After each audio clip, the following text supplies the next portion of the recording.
Hello, my beautiful merfolk, and welcome to a Mercedes Talks.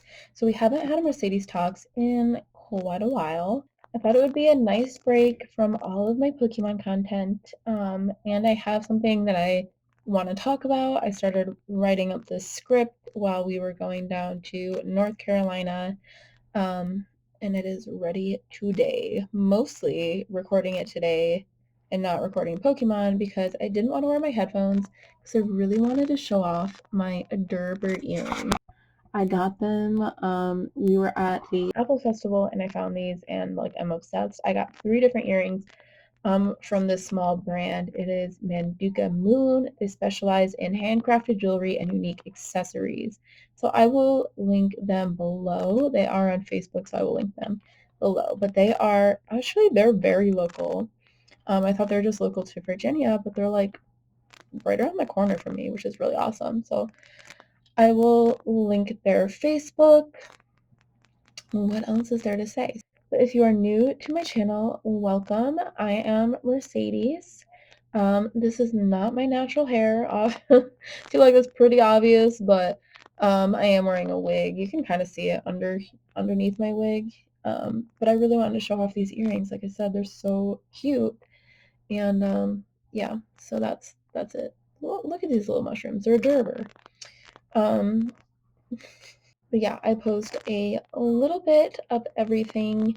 So if you are here for the chaos like I am, please feel free to give this video a thumbs up and make sure to go subscribe. I do have more content like this planned, so if you enjoy, please make sure to go subscribe, give this video a thumbs up, feel free to share, etc., etc.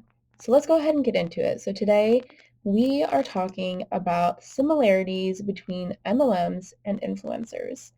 I do have this video like scripted out. If you see me like my eyes going and reading, if you can even see my eyes behind this glare that's driving me crazy. But that's because I really wanted to get down exactly what I wanted to say and how I wanted to say it.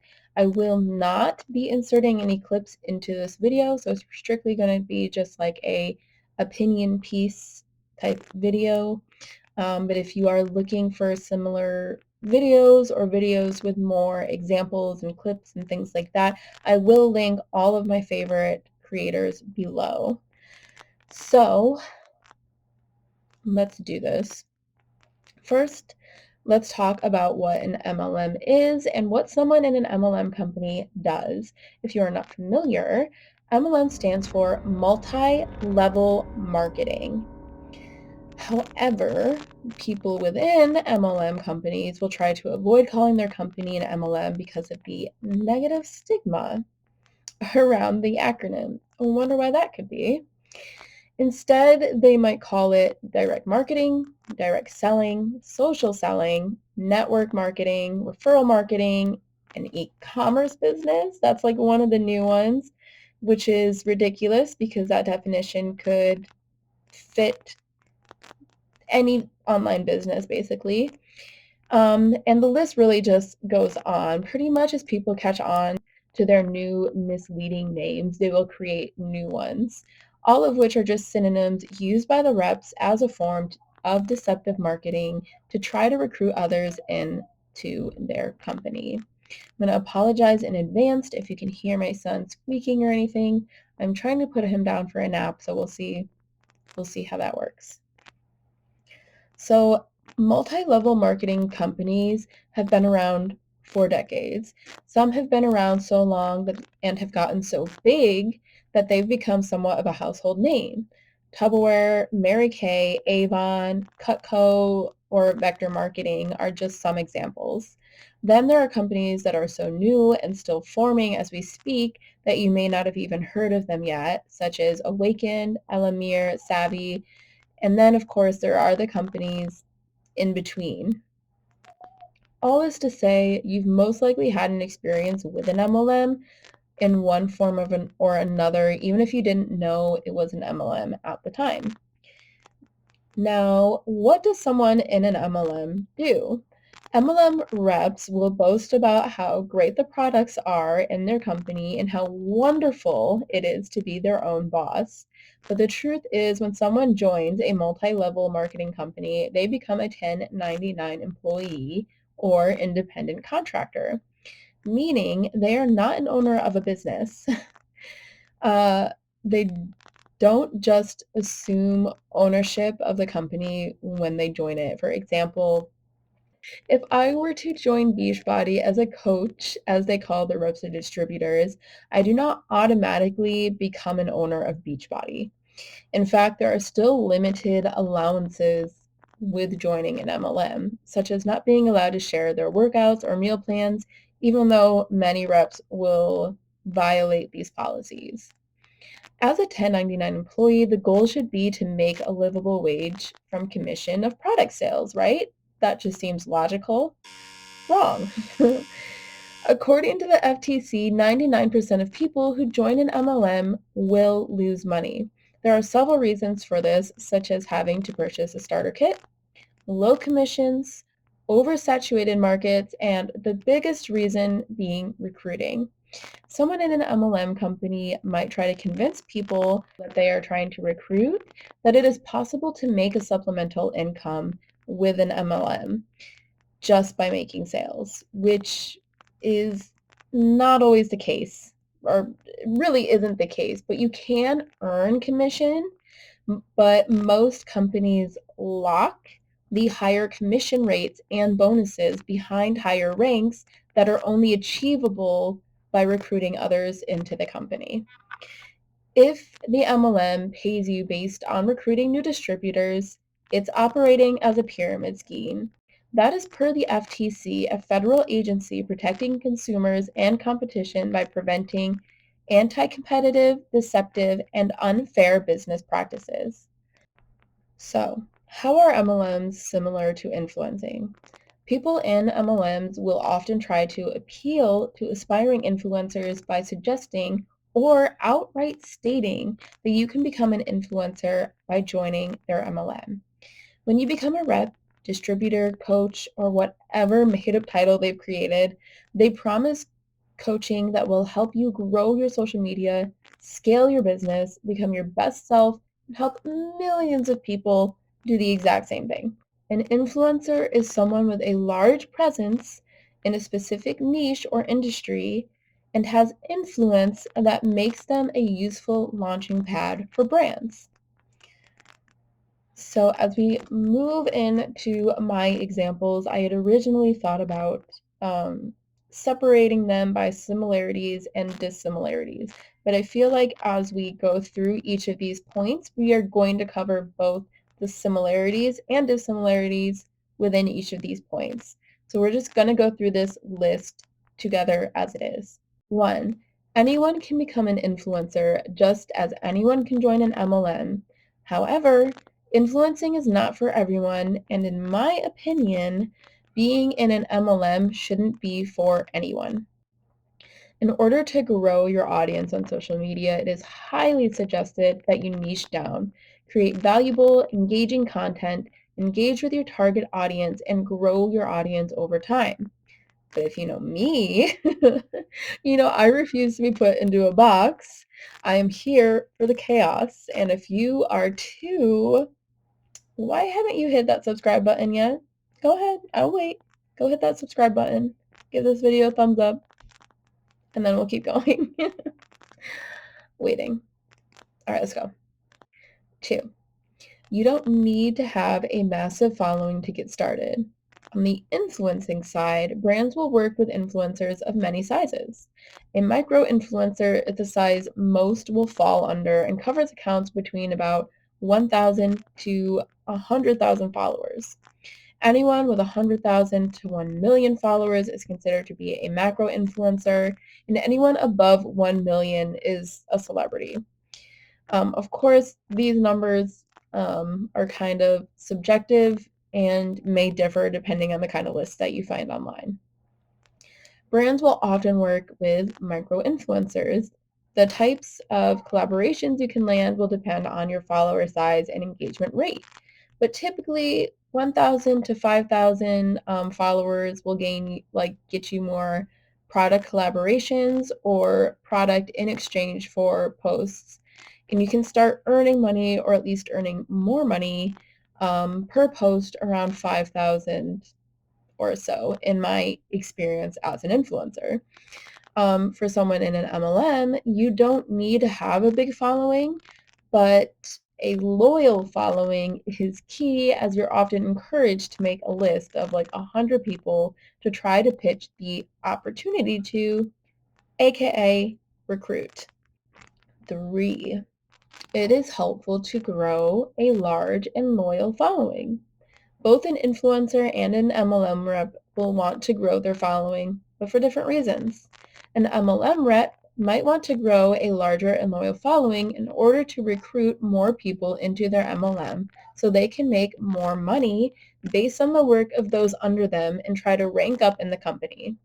This is because rank ups tend to be based on volume, the number of recruits under the rep and their reps. So you know how they're always saying it's not a pyramid. And it really depends. Some companies are built differently. Some you build like a pyramid, some you build out like, I don't know. They're all weird. But usually, basically, the goal is to just keep recruiting. The goal is to keep recruiting because the money depends on how many people you have under you. And typically, how many people you have under you and under those people and under those people and under those people, and so on and so forth. The MLM rep is not compensated for the many posts, reels, stories, lives, team calls, etc. that they are highly encouraged to do. All their money comes from sales or recruiting. So they often spend hours and hours creating free advertisements for their company.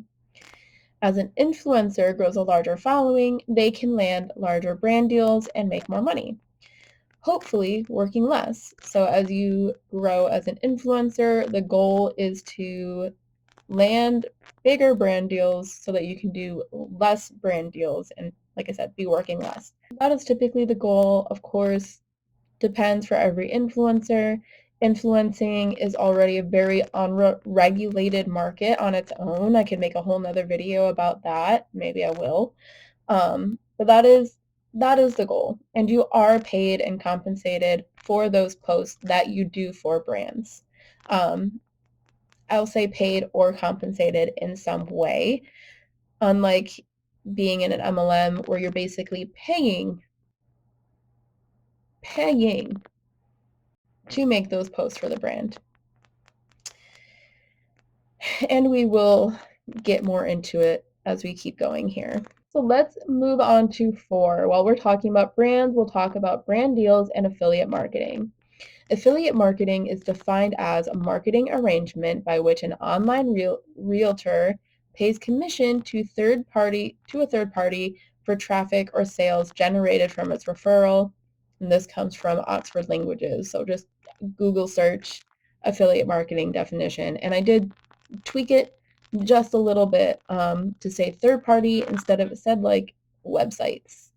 Because really, if you are a person working with a brand, kind of like an MLM, you are a 1099 contracted employee, so they're paying you, the third party, to drive traffic or sales or create brand awareness. Influencers utilize brand deals and affiliate marketing to earn money and leverage their social media following. Affiliate links are great because you can have them posted and truly make commission just from someone using your link or your code. Affiliate links aren't always my favorite, as they can sometimes feel like free advertisement, especially if no one uses your link or code. But there are some like really awesome affiliate programs that come with great perks like free product, either like one time, periodically, or monthly. You can get free swag, social media mentions, and sometimes they do even lead to like full-on brand deals. Or you can sometimes, depending on like the brand, they do sometimes sponsor influencers, which is really cool too. So brand deals are pretty straightforward, as they are oftentimes free product and or monetary compensation in exchange for social media mentions, like creating content or like whatever that deal is between you and the brand. I think one important thing to mention here with affiliate marketing and brand deals is that it doesn't necessarily restrict the influencer from working with other brands.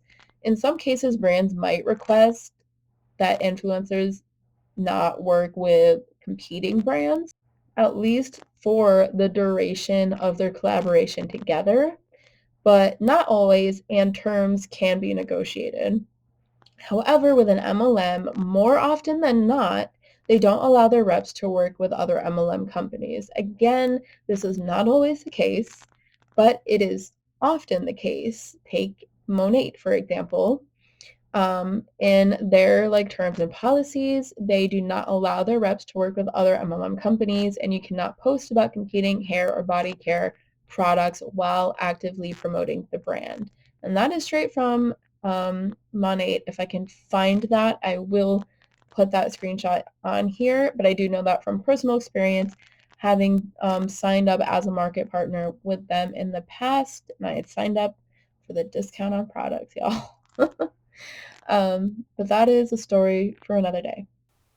Hi, so this is editing Mercedes here, and I wanted to dive in a little deeper as to what I was talking about with our Monet example. So, in their terms and conditions for a market partner, it states if a market partner or member of their immediate household is engaged in multi level marketing, network marketing, relationship marketing, or direct sales opportunity, or any business that sells competing products, it is the responsibility of the market partner to ensure that Monet business is operated entirely separate and apart from any program in which the market partner participates. So that means they are not allowed to share any competing brands or products on any social media platform that they are actively um, sharing Monet. They are not allowed to share it with any of their existing customers or downline. They are not allowed to share it in basically anything Monet related whatsoever. They are not allowed to share. So they are technically allowed to work with other multi level marketing companies and other brands, but they are not allowed to share it on any social media platform or anything that is remotely related to Monet. It does also go on to say that market partners who achieve market mentor, managing market mentor, associate executive director, blah, blah, blah, blah, blah. Basically, like if you're a higher rank or you're like in their top ranks and you choose to participate in other direct selling network marketing, including party plan and multi level marketing, um, will be eligible for commissions only and may not be eligible for recognition programs such as incentive trips, prizes, awards, pins, blah, blah, blah, blah, blah. So that means we've kind of talked about how the commissions are pretty low. The only way that you like really unlock bigger commissions is by having a huge team, and that also includes bonuses. So basically, if you are working with any other like multi-level marketing company, you're missing out on your bonuses, which is where a huge chunk of their income comes from. You're not going on any of these incentive trips or anything like that. So it is a huge, huge risk to their business, quote unquote, um, to participate with any other multi level marketing company. And we have, in fact, seen a partner get fired pretty much from Monet specifically for trying to work with another MLM company. And it does go on to say that such sanction may include, without limitation, suspension of commissions and bonuses, fines, restriction from Monate events in recognition, or termination of a market partner's Monate independent distributorship. So even though they can work with other like MLMs, Again, it is a huge, huge risk to their like business and to their income. In an MLM, you do have your own website for your customers to purchase from, which could be likened to having an affiliate link, and they can make a commission from their sales. However, commission amounts are usually determined by the size of their team, not the size of their sales, if you know what I mean. So like a typical affiliate like deal, if you want to say, that commission rate will be determined by your like actual like sales volume. So if you are making tons of sales on your commission link, you will probably start to qualify for higher commissions, and it'll keep growing the more sales you make. However, in an MLM, there is a cap unless you are recruiting. And if you are recruiting, then you can often earn more commission per sales, but really you're earning commission from the sales of your downline or their purchases is really what I'm trying to say. From the purchases of your downline. And again, that's something that we'll expand a little bit more on as we finish going through this list. So number 5 is community. People often join MLMs due to the promise of a loving and welcoming community of like-minded people. However, this community is often built with people you're in direct competition with, which can lead to animosity.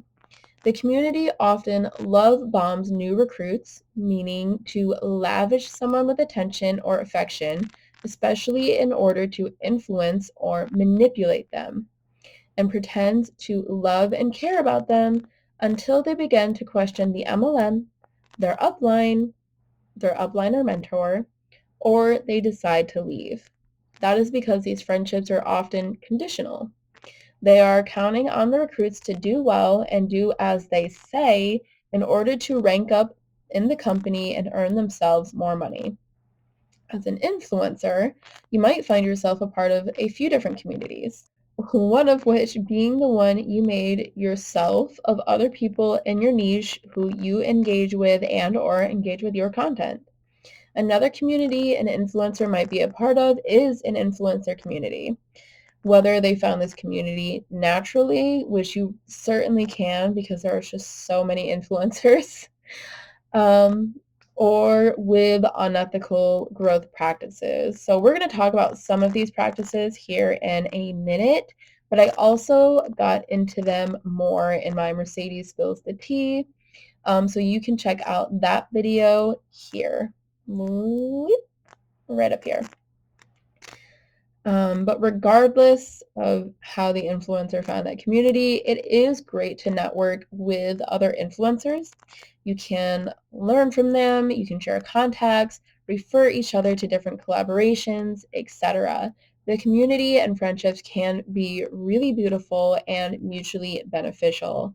But similar to an MLM, there can be competition, bad vibes, and of course gossiping, but that is true of most, if not all, communities. All right, so let's get into number 6, which is false engagement. So as I just touched on, there are inauthentic practices within the influencing world. Not all influencers use these practices, but in my experience, um, many, and especially bigger influencers, do. So one unethical practice, in my opinion, is the use of engagement groups or engagement pods. So these are comment threads or chat groups where influencers like, comment, share, or any combination of the three each other's posts. So this method is supposed to like boost their engagement and beat the algorithm, but what really ends up happening is it results in false engagement that will ultimately drop after you leave the groups and hurt your account in the end. So like honestly, you could go take a look at my Instagram account, and if you were to like scroll down and look at my like engagement on posts from like months back and compare that to like my engagement on posts now, you can see that there is a vast difference, and that's because I was using these unethical practices in the past and I have stopped using them. And you can see it's like really hurt my account. And I'm also in the stage of transition, so I'm trying to like find my new community and grow there. And so it's like it's my Instagram's a mess. But you can see that like it really does hurt your account in the end, because now I don't have that same engagement. And even when I did have it, I felt guilty because it was never real. And if you were to like look on the outside at my likes and comments, it looks great. But if you were to go to my insights, they never really matched. So I felt guilty because it was like, it was obvious that it was fake, you know? So I don't recommend it.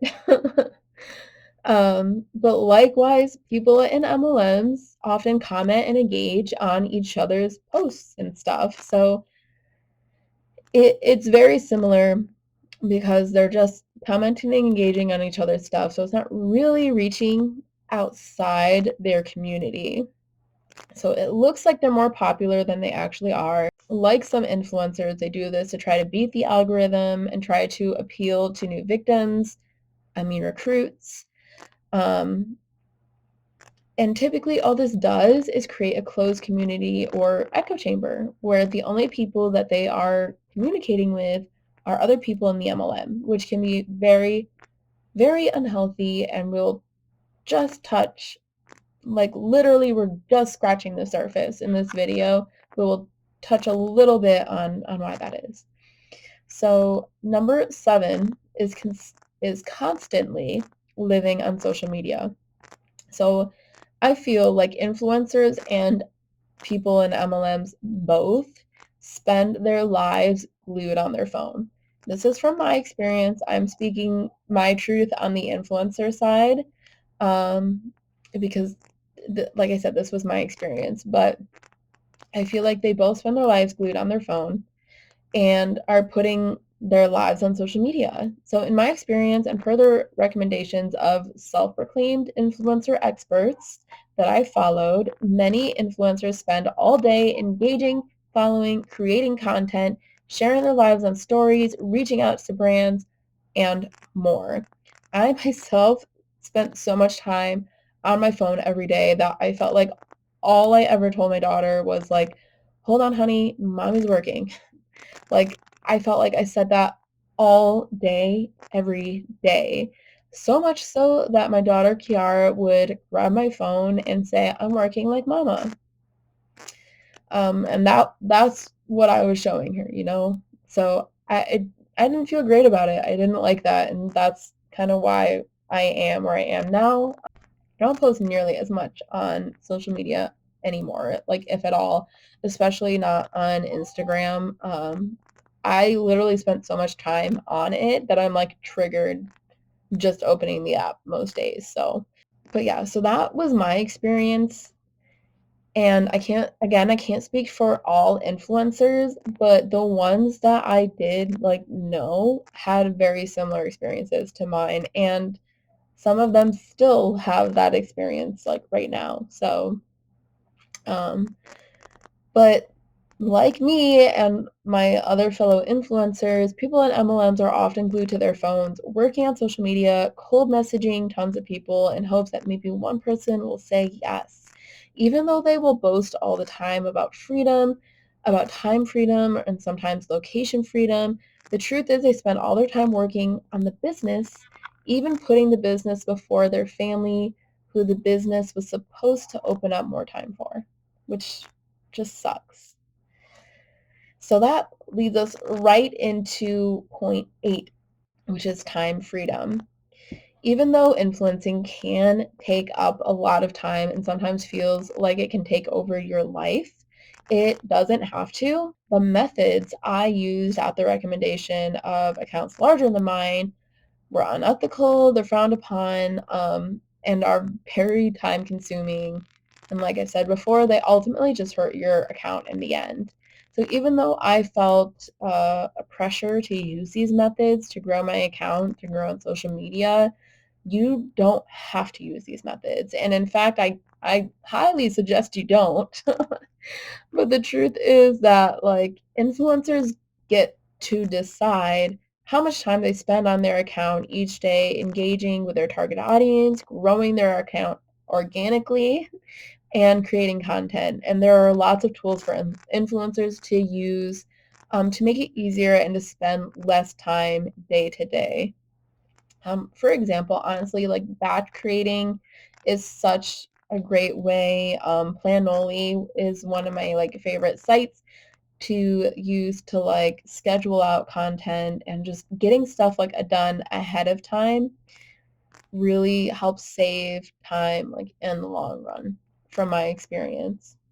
Now, you might say that the amount of time someone in an MLM spends working their business is a choice, but the reality is if they don't put in all their time working the business, they are often shamed, sometimes publicly, by their upline or other people within the MLM.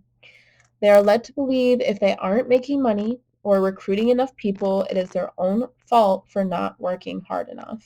So unlike my experience as an influencer where I did have full autonomy of my choices and time spent on growing my account, the brainwashing, in my opinion, that goes on within MLMs convinces people that the only way to truly get time freedom is to put in all that work now until they reach the top ranks, which is nearly impossible for most people. That's because, in my opinion, the model is designed for most people to fail. And that's not really even just my opinion. Again, per the FTC, 99% of people who join an MLM will lose money. So that brings us to point 9, which is sunk cost. The sunk cost fallacy is a phenomenon whereby a person is reluctant to abandon a strategy or course of action because they have invested heavily in it, even when it is clear that abandonment would be more beneficial. That comes from Oxford Languages Dictionary. For me, I was reluctant to stop putting my sole focus on influencing an Instagram because I had spent nearly 4 years growing my account. While I wasn't making like great money, I was making enough to like sustain myself and like my business on Instagram. Was able to help out with bills here and there, and even like get presents for the kids for holidays, whether I was paying for them or we got them through collaborations. So knowing that taking a step back from Instagram meant we wouldn't have that anymore was just really hard, honestly. It was really hard to make that choice, but at the same time, like, I knew I needed to take care of myself, my mental health, and I wanted to actually be here for the kids. Like, I didn't want to tell Kiara, "I'm sorry, I can't do that, I'm working right now," all day, every day for the rest of our lives. Um, So I did, like, I took a step back from Instagram. Like, I feel like you can see if you go on my Instagram, like, I'm clearly not as active as I used to be. I don't post as many collaborations as I used to, but that decision was made easier for me because I did have support of my husband and my family who were going to be there for me no matter what I decided. And, like, my family didn't have, like, high stakes in the decision, you know? My husband works full time. We knew it might, like, suck, but, like, I never needed to, like, work in the first place, um, and it was more important that I was, like, actually with the kids, and none of my friends had any stakes in my influencing either. Like, if I even my other influencer friends, if I walk away from influencing, that's not gonna affect anybody else around me. The decision to leave an MLM, however, is not as easy. So there is a lot of cost to being in an MLM. The cost of a starter pack, which is usually a package of products, samples, etc., everything that you need to get started with your business. The cost to stay active every month.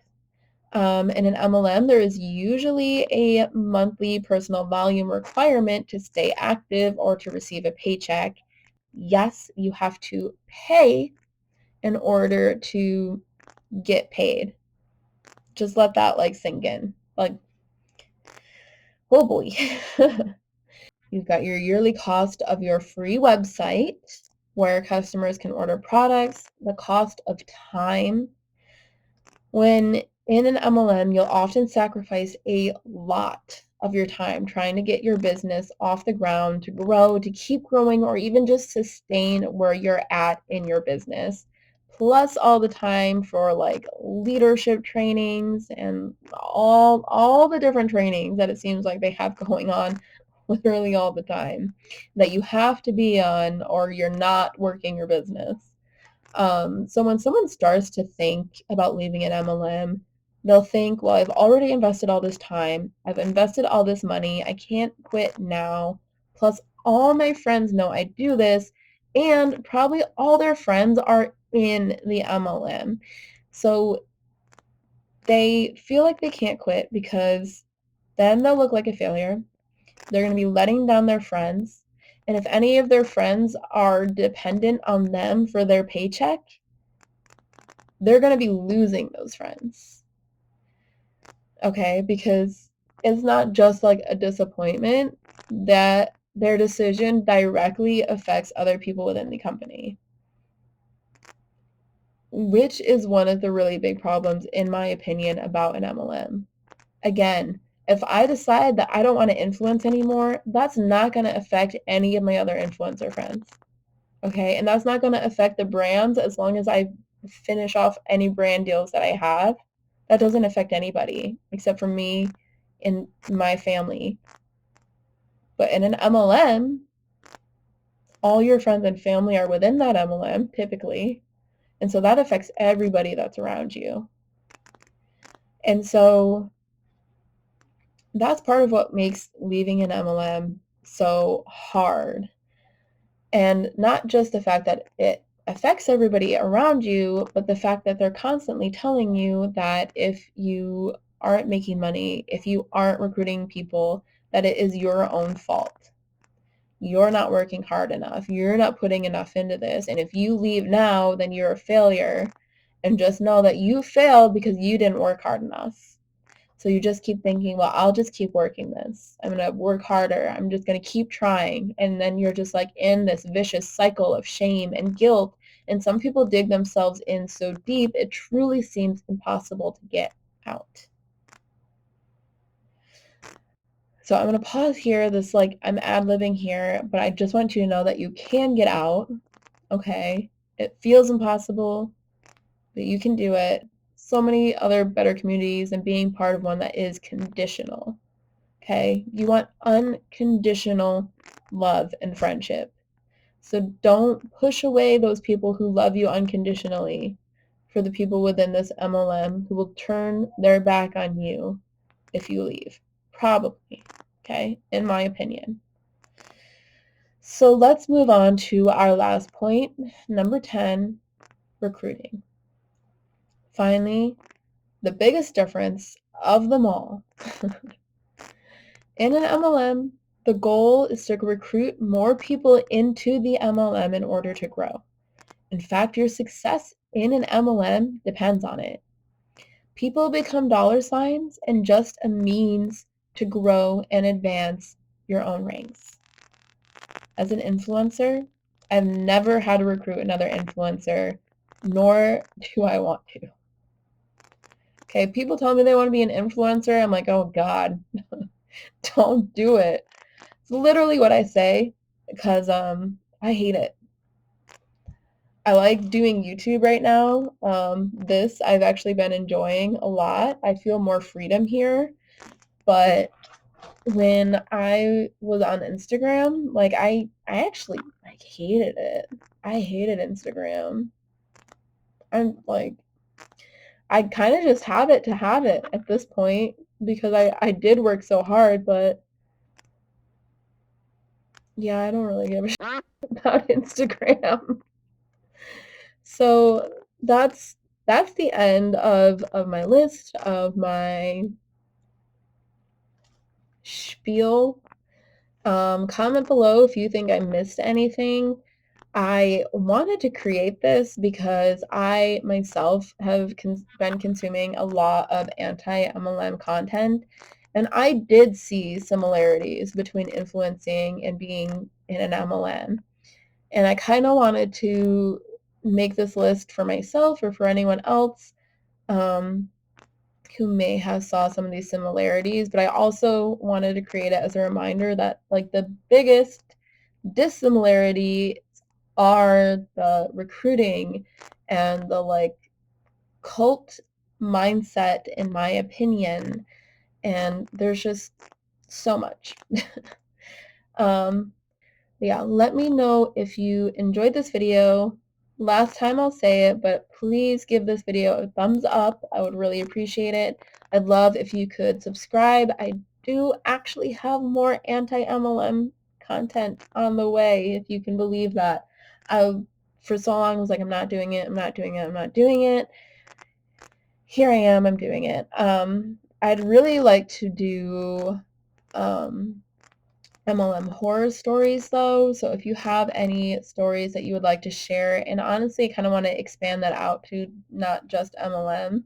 If you have any like stories that you want to share about your experience within an MLM or as an influencer or with influencers or whatever, I'd love to hear and read those stories. Just let me know if you want me to keep you anonymous. I will leave the details on how to submit your stories below, but really you can just email me those stories. So thank you for watching my video. I really hope you enjoyed, and I will see you in the next one. Say goodbye to Piplup, Pichu. This is actually Nashtri. He is my bestie. I've had him since I was like 3, so he's been with me forever. Pichu, Nashtri, Minchino, where are you?